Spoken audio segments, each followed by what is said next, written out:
నమస్కారం వార్తా కిరణం వార్తలకు స్వాగతం. నా పేరు సుమలత. వార్తల ముందుగా హెడ్లైన్స్.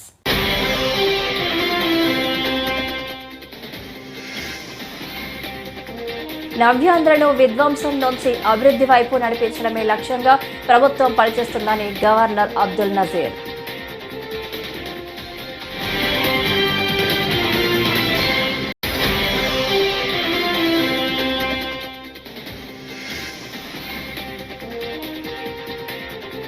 అసెంబ్లీ నుంచి వాకౌట్ చేసిన వైసీపీ ఎమ్మెల్యేలు.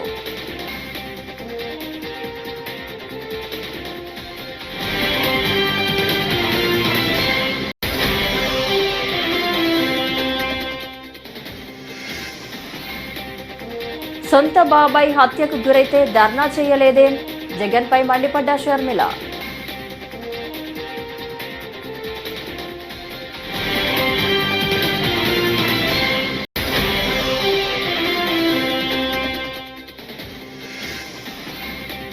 మదనపల్లె సబ్ కలెక్టర్ కార్యాలయంలో అగ్ని ప్రమాదం. వెంటనే వెళ్లాలని డీజీపీ, సిఐడి చీఫ్లకు సీఎం చంద్రబాబు ఆదేశం.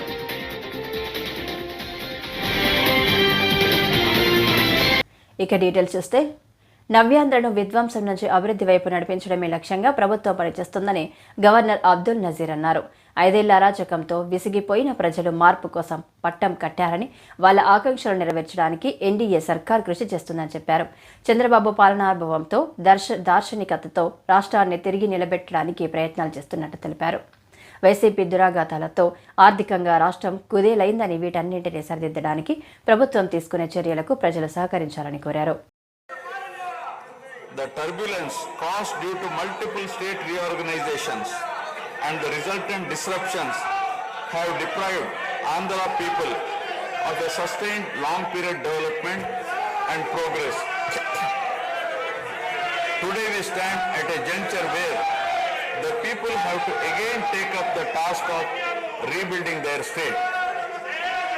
As time has progressed, it has become evident that the Andhra Pradesh Reorganization Act 2014 does not compensate enough the residual Andhra Pradesh for the loss of prosperity and development opportunities. The state bifurcation has imposed an unprecedented strain on the economy of the state. There are patent inconsistencies in distribution of assets and liabilities, with 58.32% of combined state population. The unscientific bifurcation caused the state to inherit only 46% of the resources, financial loss on account of loss of Hyderabad city, disproportionate debt burden, loss of access to public institutions, loss of national institutions, Government of India PSUs and institutions of higher learning, etc.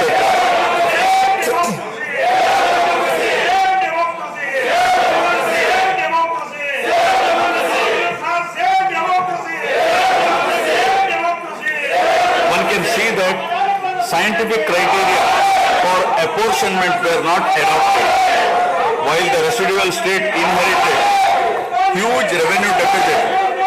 Debt was shared on population basis, assets on location basis, power sharing on consumption basis, and worst of all, educational institutions with no basis. All these factors.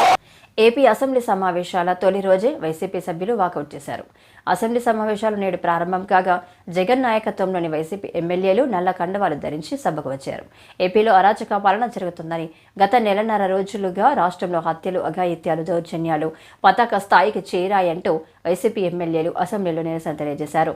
అనంతరం ప్రజాస్వామ్యాన్ని పరిరక్షించాలంటూ నినాదాలు చేసి assembly నుంచి బయటికి వచ్చేశారు. జగన్ తదితర ఎమ్మెల్యేలు బయటికి వచ్చిస్తున్న వీడియోను వైసీపీ తన సోషల్ మీడియాలో ఖాతాలో పంచుకుంది. అటు వైసీపీ ఎమ్మెల్సీలు కూడా తమ అధినేత బాటలోనే నడిచారు. సభ నుంచి వెలుపలికి వచ్చేశారు.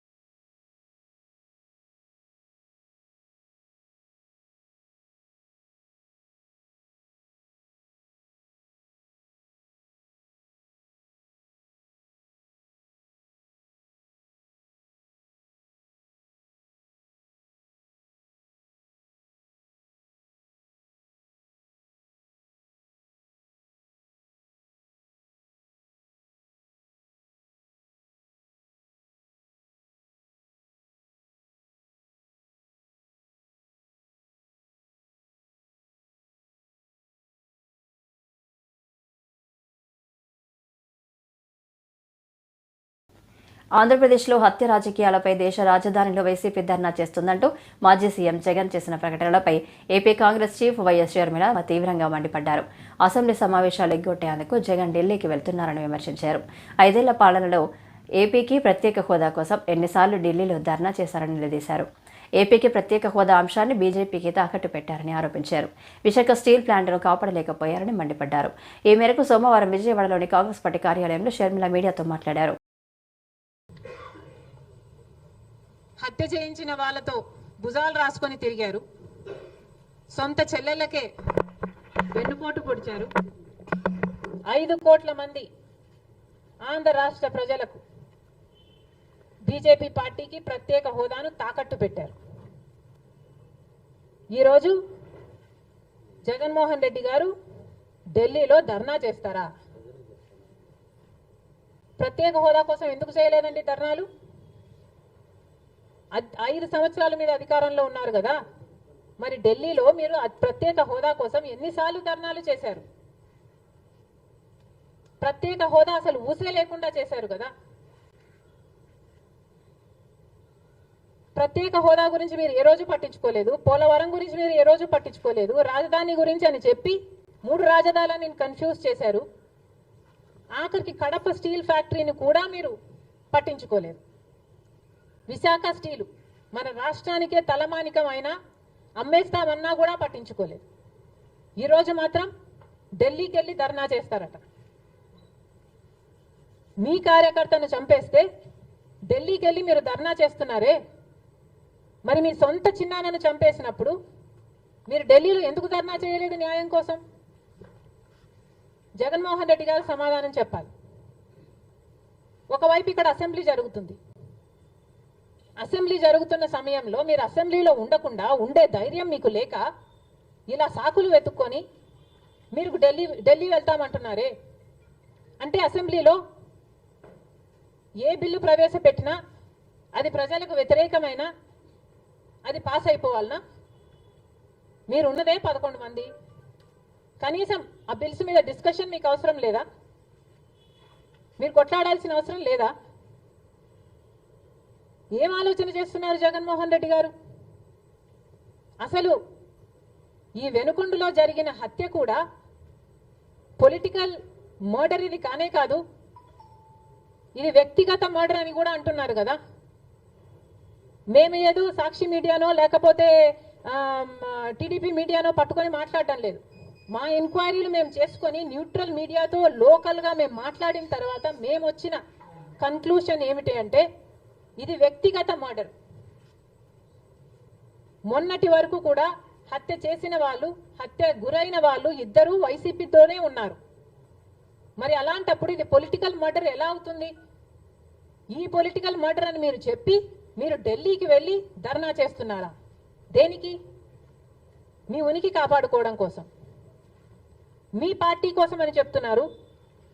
ప్రజలు ఏం ఆలోచిస్తారు?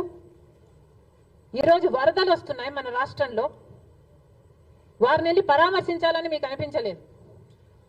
కానీ వ్యక్తిగత మర్డర్లో మీ పార్టీకి సంబంధించిన 2 కొట్టుకొని చచ్చిపోతే ఈరోజు మీరు ఢిల్లీకి వెళ్ళి ధర్నా చేస్తారా?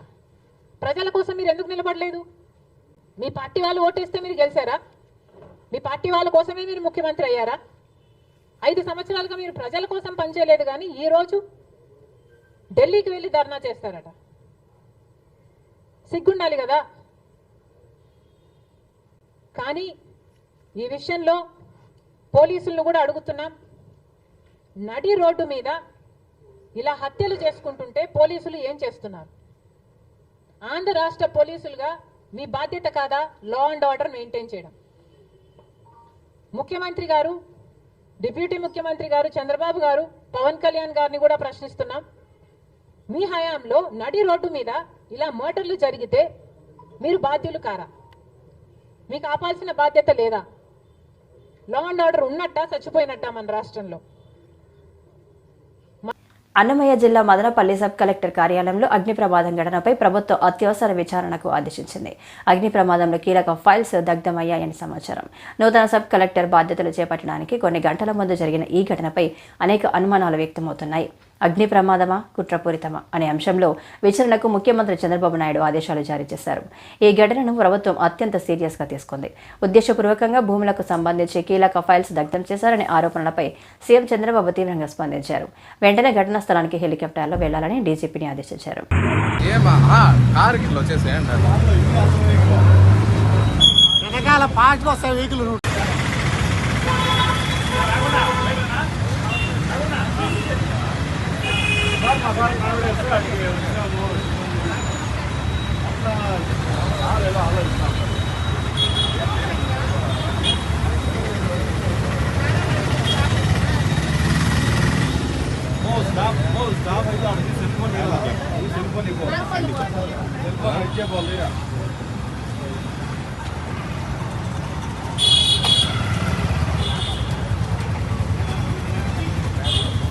చెప్పమ్మా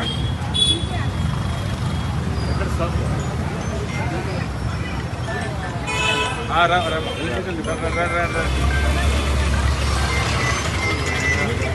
ఫోను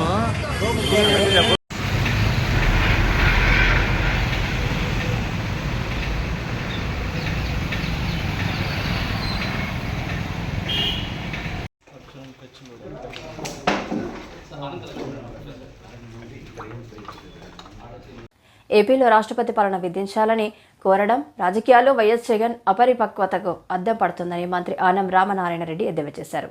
5 ఏళ్లు సీఎంగా మరో 5 ఏళ్లు ప్రతిపక్ష నేతగా ఉన్న జగన్కు రాజకీయాల్లో పరిపక్వత రావాల్సిన అవసరం ఉందన్నారు. 4-5 వారాలు కూడా ఉండిండని ప్రభుత్వంపై విమర్శలు చేయడం సరికాదన్నారు. కేవలం అధికారం కోసం మాత్రమే జగన్ ఆరోపణలు చేస్తున్నారని మండిపడ్డారు. గత ప్రభుత్వంలో జరిగిన దేవాలయ భూముల దోపిడీ ఆక్రమణలపై ఇప్పటికే విచారణ చేపట్టామని, ఆలయాలకు చెందిన భూముల్ని తిరిగి ఆ దేవాలయాలకు అప్పగించడం ప్రభుత్వ బాధ్యత అని మంత్రి స్పష్టం చేశారు.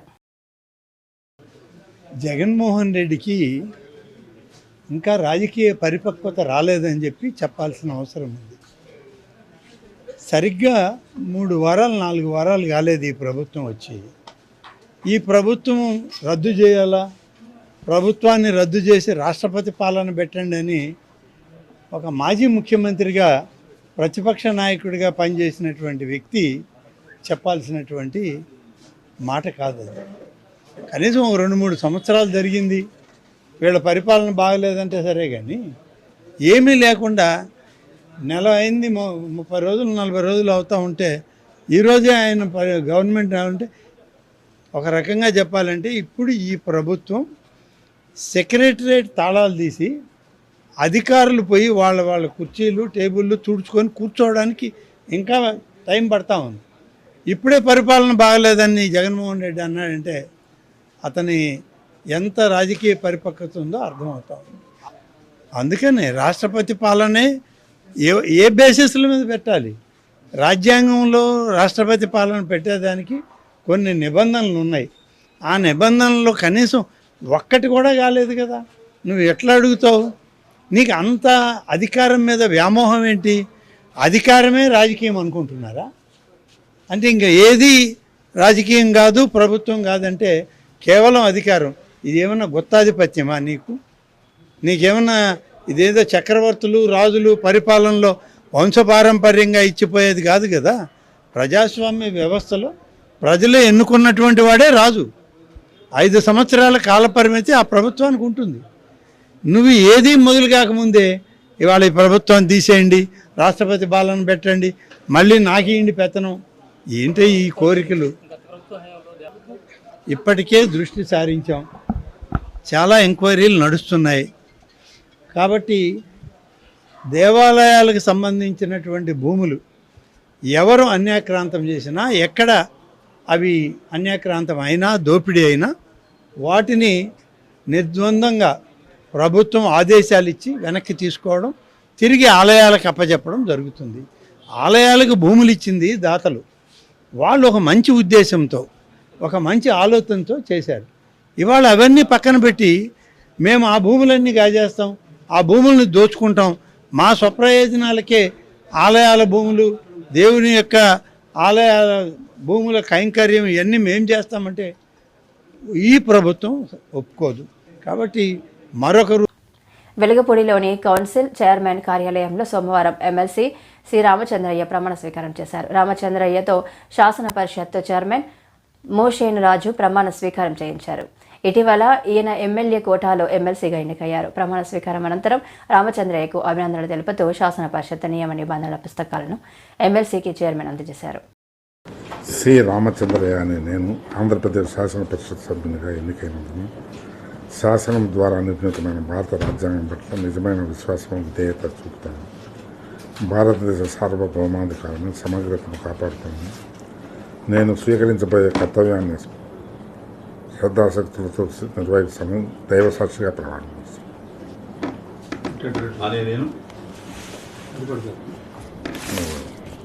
ఆంధ్రప్రదేశ్ శాసన పరిషత్ సభ్యుడైన శ్రీ రామచంద్రయ్య నేను పరిషత్ నియమాలకు కట్టుబడి ఉంటానని, వాటిని అనుసరిస్తానని, పరిషత్ మర్యాదలను పాటిస్తానని, సాంప్రదాయాన్ని గౌరవిస్తానని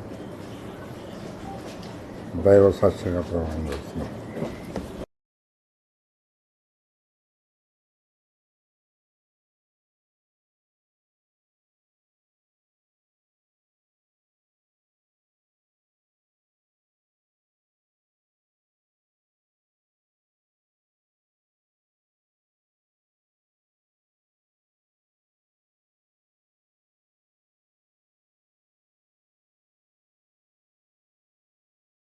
రాయదుర్గం నియోజకవర్గ వ్యాప్తంగా పాఠశాలలు, హాస్టల్లో నెలకొన్న సమస్యలు తక్షణమే పరిష్కరించాలని ఎస్ఎఫ్ఐ జిల్లా అధ్యక్షులు బంగి శివ డిమాండ్ చేశారు. రాయదుర్గం పట్టణంలో సోమవారం ఆయన మీడియాతో మాట్లాడారు. గవర్నమెంట్ హై స్కూల్లో విద్యార్థులకు సరిపడ ఉపాధ్యాయులు లేక తీవ్ర అవస్థలు ఎదుర్కొంటున్నారని పేర్కొన్నారు. వెంటనే సమస్యలు పరిష్కరించాలని కోరారు. లేని పక్షంలో పెద్ద ఎత్తున ఉద్యమిస్తామన్నారు. ఉన్నటువంటి బీసీ, ఎస్సీ, ఎస్టీ హాస్టల్లో శిథిలావస్థలకి చేరుకున్నటువంటి పరిస్థితి. ఎందుకంటే ఈరోజు హాస్టల్లో విద్యార్థులు, అదేవిధంగా పాఠశాలలో విద్యార్థులు పెరుగుతున్నప్పటికీ హాస్టల్లో మౌలిక వసతులు లేనటువంటి పరిస్థితి ఈరోజు మనం రాయదుర్గం నియోజకవర్గంలో చూస్తున్నాం. అదేవిధంగా గతంలో ఏదైతే కనేకల్లో ఉన్నటువంటి ఎస్సీ బాలికల హాస్టల్ మూతపడేసినటువంటి పరిస్థితి, ఆ హాస్టల్ను కూడా పునఃప్రారంభించాలని చెప్పి భారత విద్యార్థి ఫెడరేషన్ మేము ఎస్ఎఫ్ఐగా డిమాండ్ చేస్తున్నాం. అదేవిధంగా ఏదైతే ఈ రాయదుర్గంలో ఉన్నటువంటి జూనియర్, అదేవిధంగా ఇంటర్మీడియట్ కాలేజు, డిగ్రీ విద్యార్థులకు బాయ్స్ హాస్టల్ కూడా ఈరోజు పరిస్థితి చాలా దారుణంగా ఉన్నటువంటి పరిస్థితి. హాస్టల్లో దానికి సొంత భవనం ఏర్పాటు చేయాలి. అదేవిధంగా ఆ హాస్టల్ని మంచి భవనం ఏర్పాటు చేసి ప్రభుత్వం తక్షణమే చర్యలు చేపట్టి వీటన్నిటిపైన, అదేవిధంగా ఈరోజు మనం మారుమూల ప్రాంతమైనటువంటి ఈరాల మండలంలో జూనియర్ కాలేజ్ పరిస్థితి అయితే 2 రూములలో ఈరోజు పాఠ్యాంశాలు జరిగేటువంటి పరిస్థితి.